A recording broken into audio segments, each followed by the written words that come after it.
dans le paragraphe après les mots l'action. La première est d'ordonner aux forces militaires des dominants de quitter immédiatement nos terres et ne seront acceptées que celles agissant sous l'autorité du droit international au sein desquelles les forces armées régionales doivent être obligatoirement incorporées. Les forces armées régionales doivent être obligatoirement incorporées. L'incorporation des forces armées régionales, nous pensons aux forces armées algériennes, marocaines, tunisiennes, qui doivent être incorporées. Ça, c'est pour réagir à la violation de la constitution de l'Algérie qui a été imposée de l'étranger. Ça, c'est la première. 2. Réagir contre cette offensive conduite par la France dans les médias, à travers des ministres et à travers des professeurs à l'université de Berkeley, qui ont intégré la MINUSMA, la mission des Nations Unies pour la stabilisation du Mali, le G5 Sahel et la force intégrée, tout cela. Nous vous avons envoyé un document à ce propos. Les Africains doivent savoir que leur pays, les États, payent ces forces.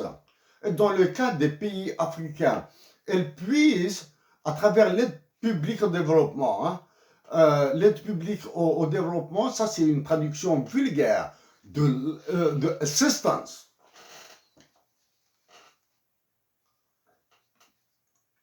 De assistance utilisée par les Américains. Pour les Américains, il n'y a pas d'aide, il y a de l'assistance. C'est-à-dire vous allez la repayer. Donc, l'aide publique au développement de l'OCDE, dans laquelle il y a les pays du Golfe. Au lieu de servir les intérêts des populations qui sont en train de souffrir, des enfants au visage plein de morve, des femmes enceintes qui n'ont pas où accoucher.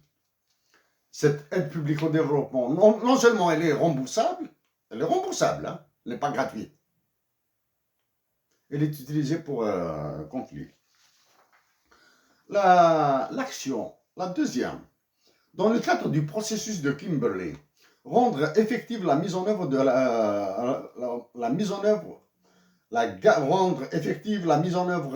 la garantie et de la certification des minerais par l'intégration des populations dans les contrôles qui y sont référencés. Nous allons, protocole de Kimberley, nous pensons à la zone de libre-échange parce que dans la zone de libre-échange, vous avez parlé de l'or et de l'argent, mais vous avez oublié les diamants et tout, et les métaux précieux. Et vous avez oublié surtout les terres rares. Et la troisième action, exiger de toutes les compagnies étrangères la diffusion et la distribution sur toute l'étendue des pays où elles agissent, leur code de responsabilité des entreprises. La quatrième, l'obtention obligatoire du consentement avisé et éclairé des populations.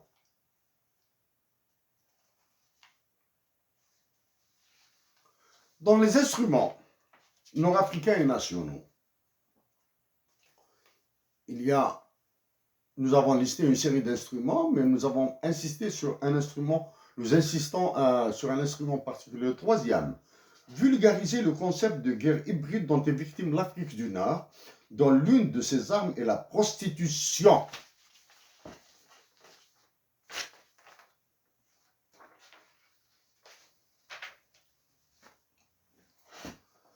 L'une des armes de la guerre hybride est la prostitution. Nous avons une idée très claire de ce qui se passe au Kenya. Nous avons une idée assez claire de ce qui se passe dans les autres pays de notre continent, l'Afrique. Mais en Algérie, en 2020, la récession a atteint 15,2%. Dans le dernier calcul que nous avons fait sur la base des chiffres du FMI et de la Banque mondiale, la récession, c'est-à-dire une décroissance de 15,2%, 15,2 ou 15,4%. Ça, c'est la chute du PIB. Mais dans la chute du produit intérieur brut de l'Algérie, il y a des marchés qui vont exploser. Il y aura une croissance phénoménale dans d'autres marchés. Le premier marché, c'est la prostitution. Prostitution, tant féminine que masculine. La prostitution n'est pas l'apanage des femmes. Il y a de la prostitution féminine, il y a de la prostitution masculine. Ce marché en Algérie va exploser parce qu'il est générateur de richesse. Elle génère de la richesse, la prostitution, à travers la désutilité du travail. Il y aura l'explosion du marché de la divorcialité.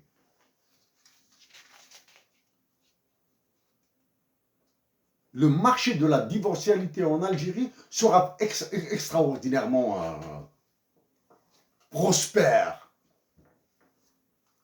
dans le drame.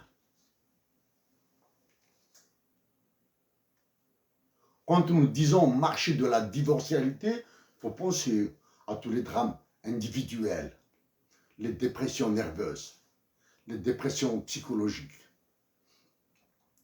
les maladies, et bien sûr les procès en justice qui vont générer des revenus.